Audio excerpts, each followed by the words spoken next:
ศดีมื้อนี้โอ้ให้อยู่ชวนคือเก่าฝนตกหลายมื้อแล้ว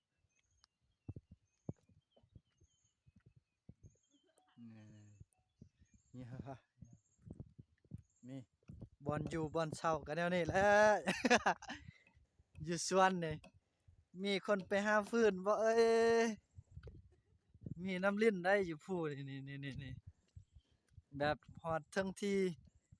สบายอยู่ผู้อยู่พานี่บ่ได้ลำบากผู้ใดมีแต่หาเองกินเองนี่ผู้เฮ็ดเวียกเฮ็ดงานก็มี นี่อยู่ในเรือนซ่านนี่จังซี่แหละมืดแหน่จักหน่อยบ่เห็นหน้าเห็นตานี่นี่จังซี่แหละ ร่วมทุกไฟนี่